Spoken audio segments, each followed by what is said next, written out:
tupo katika kipindi kigumu, kipindi cha mpito, ambazo viongozi wa dini wote kwa pamoja na wadau mbalimbali, huu sasa ni wakati wa kuzungumza lugha moja.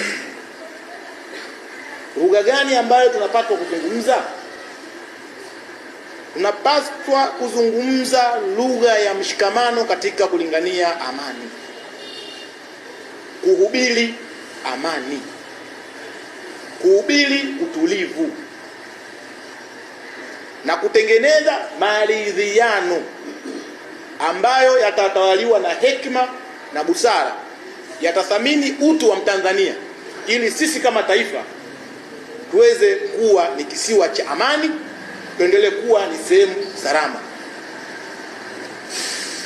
Viongozi mbalimbali wa dini, vyama vya siasa na wadau wote wa haki jinai, huu sasa ni wakati wa kujiepusha na kauli tatanishi, sababu toka kuasisiwa kwa taifa hili la Tanzania hatujawahi kuwa na vurugu kama hizi ambazo zimetokea mnamo tarehe 29. Wafanyabiashara wamepoteza mali zao zimeharibika.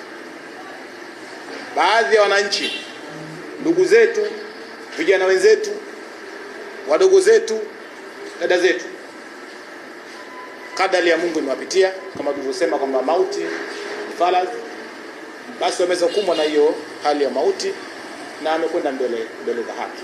Lakini hakuna kitu kibaya kama kupungukiwa na nguvu kazi ya taifa. Jana anapoondoka mmoja wetu, kijana mwenzetu, mara nyingi huwa ni majonzi.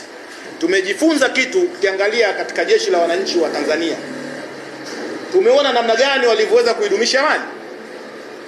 Hatukuona silaha za moto zitumike sehemu nyingi sana, kwa sababu wengine maafa yametokea, tulikuwa tuko katikati ya mji.